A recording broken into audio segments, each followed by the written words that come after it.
Hello दोस्तों, नमस्कार। आज हम ज्योमेट्री का पार्ट 3 के बारे में पढ़ेंगे और इससे पहले पार्ट 2 में अपन ने लाइन और एंगल के बारे में पढ़ा था और उससे रिलेटेड अपन ने कुछ क्वेश्चंस किए थे। यदि आप इस चैनल को पहली बार देख रहे हैं तो आप इस चैनल को सब्सक्राइब कीजिए और अपने दोस्तों को शेयर जरूर कीजिए। अब शुरुआत करते हैं क्वेश्चन नंबर 1 की। दिए हुए चित्र में आपको ये डायग्राम दिख रहा है, इसमें पूछा है बी जेड एक्स का मान बताइए। बी जेड और एक्स का मान आपसे पूछा है। अच्छा, आपको ये दिख रहा होगा क्यू आर जेड की वैल्यू दे रखी 25 डिग्री। यदि क्यू आर जेड 25 डिग्री है तो एक्स आर पी क्या हो जाएगा 25 डिग्री, क्योंकि ये दोनों क्या है, शीर्षाभिमुख कोण है। शीर्षाभिमुख कोण है। वाई एक्स पी ये पूरी एक सरल रेखा पर, और ये 120 डिग्री है तो ये कितना हो जाएगा 60 डिग्री का कोण हो जाएगा। कितना हो जाएगा, क्योंकि 180 में से आप 120 माइनस करोगे तो ये हो जाएगा 60 डिग्री का कोण। और आपसे पूछा है एक्स जेड बी पूछा है। यदि ये 60 डिग्री है और ये 25 डिग्री है तो आप मुझे बताइए ये कितना डिग्री का कोण बनेगा। ये वाला कोण, क्योंकि ये क्या बाह्य कोण कहलाएगा। 60 और 25 का ऐड, मैंने बताया था कि बाह्य कोण का मान दो अंतः कोणों के योग के बराबर होता है। तो ये हो जाएगा आपका 85 डिग्री। 60 और 25 हो जाएंगे 85 डिग्री। यदि वाई एक्स जेड 85 डिग्री में, आप ट्राइंगल की बात करता हूं, वाई एक्स जेड ट्राइंगल में देखो कि ये 85 डिग्री है एक्स की वैल्यू, मतलब वाई एक्स जेड, और एक्स वाई जेड 40 डिग्री है, और ये आपको दिख रखा है ये बाह्य कोण है। तो बाह्य कोण का मान यानी एक्स जेड बी का मान इन दोनों कोणों के योग के बराबर होगा।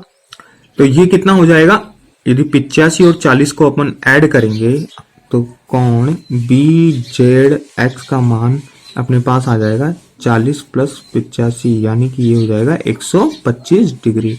अपना आंसर क्या हो जाएगा 125 डिग्री। अब बात करते हैं क्वेश्चन नंबर 2 की। क्वेश्चन नंबर 2 में आर क्यू जेड का मान ज्ञात कीजिए। आपको पूछा है आर क्यू जेड का मान, तो आर क्यू जेड यानी ये वाला कोण आपसे पूछा है, और क्या कह रहा है कि आर क्यू जेड कोण आर क्यू जेड बराबर 2 इंटू क्यू आर एस। ये आपको दिया हुआ है, ये आपको क्वेश्चन में दिया गया है। और पी क्यू यानी पी क्यू समांतर किसके है, एस टी के, यानी ये वाली जो लाइन है ये पैरेलल है पी क्यू के। अच्छा, अब इधर देखिए कि यदि ये 120 डिग्री है और ये 80 डिग्री है तो पी क्यू एम और एस एम क्यू ये क्या हो जाएंगे आपके एकांतर कोण। ये 80 डिग्री है तो ये भी क्या हो जाएगा 80 डिग्री हो जाएगा। ये कितना हो जाएगा 80 डिग्री, और ये 80 डिग्री है, और इस सरल रेखा पर ये पूरा कितना होगा यहां से यहां तक 180 डिग्री का। तो ये 80 डिग्री है तो ये कितना हो जाएगा 100 डिग्री। ये 100 डिग्री हो जाएगा। मैंने बताया था कि आर एम एस ये त्रिभुज है और इसका एक बाह्य कोण 120 डिग्री का है। तो 120 डिग्री का कैसे आया, 100 प्लस 20 डिग्री से आया होगा, क्योंकि इन दोनों के योग के बराबर होता है बाह्य कोण का मान। ये 20 डिग्री आ गया और ये 100 डिग्री आ गया, और अपन से पूछा गया है आर क्यू जेड की वैल्यू पूछी हुई है, यही पूछा है आर क्यू जेड। तो आर क्यू जेड क्या हो जाएगा, कौन आर क्यू जेड का मान हो जाएगा, आर क्यू जेड क्या है, दुगना है किसका दुगना है, आर का दुगना, यानी क्यू आर एस का दुगना, यानी ये 20 डिग्री है तो ये कितना हो जाएगा 40 डिग्री। कितना हो जाएगा 40 डिग्री, तो आपका आंसर हो जाएगा 40 डिग्री। अब बात करते हैं क्वेश्चन नंबर 3 की। आपको ये डायग्राम दिख रहा होगा, यदि ए बी सी डी के समांतर है तथा सीई ईडी के समांतर है तो एक्स का मान ज्ञात कीजिए। आपको इस एक्स का मान ज्ञात करना है। अच्छा, जब ए बी समांतर है सी डी की तो 37 डिग्री यानी ए ई सी ये 37 डिग्री दे रखा है आपको, और ये 37 डिग्री है तो ये भी कितना हो जाएगा 37 डिग्री। क्यों, क्योंकि ये क्या है कि जब दो समांतर रेखाएं और एक तिर्यक रेखा काटती है तो इन तिर्यक रेखा से बना कोण, ये वाला कोण और ये वाला कोण क्या हो जाएगा, एकांतर कोण होगा। एकांतर कोण मैंने आपको इससे पहले भी पढ़ा चुका हूं, यदि आपने वो वीडियो नहीं देख रखा है तो आप प्लीज उसको देखिए, तभी आपको ये समझ में आएगा। ये 37 डिग्री है और ये 90 डिग्री है, और आपसे पूछा क्या गया, एक्स का मान पूछा गया। मुझे बताइए कि ECD त्रिभुज के कोणों का योग होता है 180 डिग्री, तो x डिग्री की वैल्यू क्या हो जाएगी, 180 degree minus 90 plus 37 degree. 90 plus 37 कितना हो जाएगा, 127। 180 में से 127 माइनस करेंगे तो ये हो जाएगा आपके पास 53 डिग्री। तो अपना आंसर क्या आ जाएगा, ए। अब बात करते हैं अपन क्वेश्चन नंबर 4 की। दिए गए निम्नलिखित चित्र में, यदि आपको ये डायग्राम दिख रहा है, तो OP लंब है, ये सिंबल लंब का होता है, परपेंडिकुलर को शो करता है। PO OA पर क्या है, लंब है, तथा OQ यानी ये OQ OB पर क्या है लंब है। तो AOB यानी AOB 20 डिग्री है, तो POQ का मान पूछा है। अच्छा, ये कितना हो जाएगा, 90 डिग्री। ये 90 डिग्री है, ये दे रखा है, क्योंकि ये ना जो परपेंडिकुलर होता है वो कितने डिग्री का होता है, 90 डिग्री का। ये 90 डिग्री का है और BOA 20 डिग्री का है, तो ये कितना हो जाएगा, POB का मान हो जाएगा 70 डिग्री, क्योंकि ये 90 डिग्री है, इसमें से ये 20 डिग्री है, तो ये 70 डिग्री। अब QOB कितने का है, 90 डिग्री का। ये भी 90 डिग्री का, ये बड़ा सा आपको दिख रहा है, ये 90 डिग्री का है। उसमें से ये 70 डिग्री का है और ये कितना हो जाएगा, 20 डिग्री का। और आपसे पूछा गया है कोण POQ, यानी कि POQ इसी का मान पूछा और इसकी वैल्यू आ जाएगी 20 डिग्री। तो ये आपका आंसर हो जाएगा बी। अब बात करते हैं क्वेश्चन नंबर 5 की। यदि AB CD के समांतर है, AB CD के समांतर है, तो alpha plus beta plus gamma का मान ज्ञात कीजिए। आपसे alpha plus beta plus gamma का मान पूछा है। इंपॉर्टेंट क्वेश्चन है, काफी बार एग्जाम में पूछा गया है क्वेश्चन। अच्छा, एक मैं AB और CD के समांतर लाइन खींचता हूं, जो कि शीर्ष O से जाती है, और समांतर लाइन अपन इसको मान लेते हैं M। तो समांतर लाइन क्या हो गई, MO समांतर है AB के और CD के। यदि ये अल्फा है और इस समांतर लाइन को ये तिर्यक रेखा काटती, तो इसके अंतःकोणों का योग होता है 180 डिग्री। या अपन बोलते हैं कि इन दोनों कोणों का मान होता है संपूरक के बराबर। संपूरक कोण होता है 180 डिग्री। यदि ये अल्फा है तो ये क्या हो जाएगा, 180 डिग्री माइनस अल्फा। और ये बीटा है तो ये क्या हो जाएगा, 180 डिग्री माइनस बीटा। अच्छा, BOD इन दोनों का योग किसके बराबर हो जाएगा, गामा के बराबर, क्योंकि ये दोनों क्या है, शीर्षाभिमुख कोण है।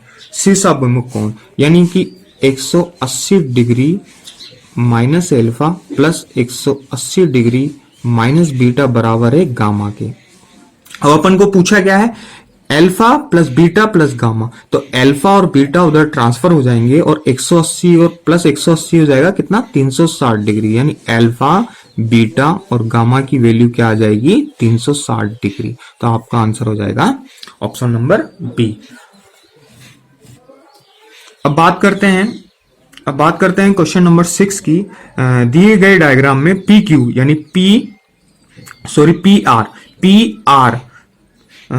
PR समांतर है TS के, तथा PU यानी PU समांतर है RS के।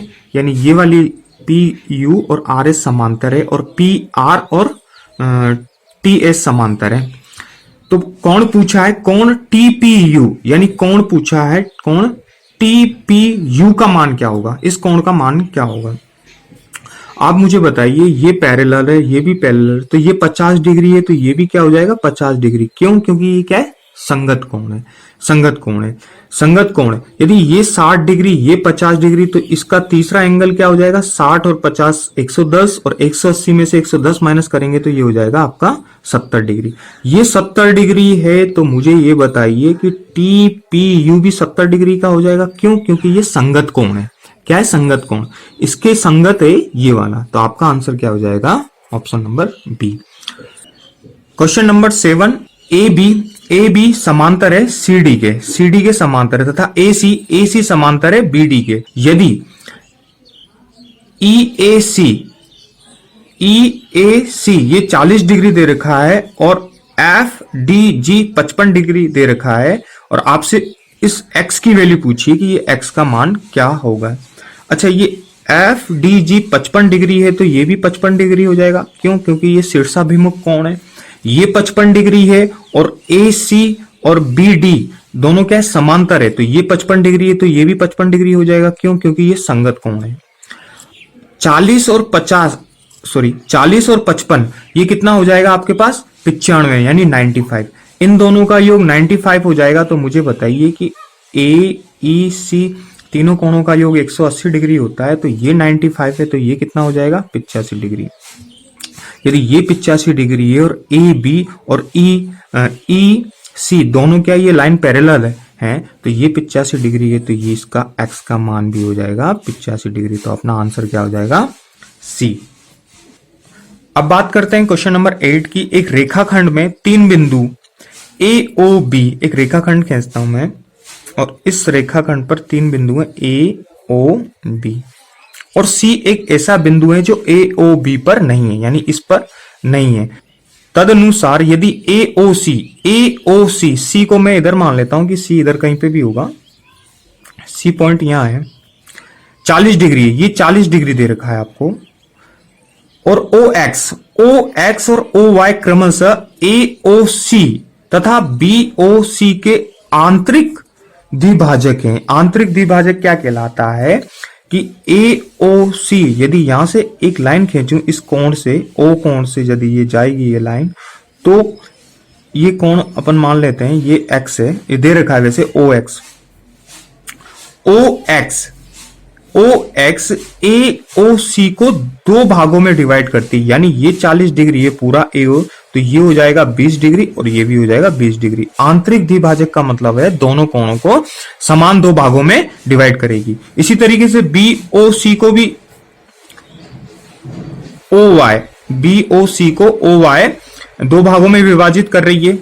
तो आप मुझे बताइए ये कोण और ये कोण भी क्या हो जाएंगे? बराबर हो जाएंगे। आंतरिक द्विभाजक का मतलब मैं आपको इधर समझा देता हूं, यदि नहीं समझ में आया तो ए ओ बी, यदि ये कोण है 70 डिग्री का, ये कोण 70 डिग्री का या 90 डिग्री का ले लो, तो ये 90 डिग्री का है, तो आपको एक ए ओ बी को ओ सी द्विभाजक करती है, तो ये 45 डिग्री का हो जाएगा और ये भी 45 डिग्री का हो जाएगा। बस इसका मतलब यही है। इसी तरीके से यदि ये ए ओ सी 40 डिग्री है तो ये पूरा कितना डिग्री का हो जाएगा? क्योंकि सरल रेखा पर बना कोण 180 डिग्री का होता है, ये 40 डिग्री का है तो ये पूरा हो जाएगा 140 डिग्री का। और आपसे पूछा गया है कि कोण बी ओ वाई, यानी बी ओ वाई क्या हो जाएगा? ये भी 70 डिग्री का होगा और ये भी 70 डिग्री का होगा, यानी कोण बी ओ वाई का मान हो जाएगा 140 डिग्री में। अब 2 का भाग दोगे तो कोण बी ओ वाई हो जाएगा 70 डिग्री, क्योंकि जो ओ वाई लाइन है वो बी ओ सी को क्या कर रही है? आंतरिक द्विभाजक कर रही है। इसलिए आपका आंसर हो जाएगा ऑप्शन नंबर डी।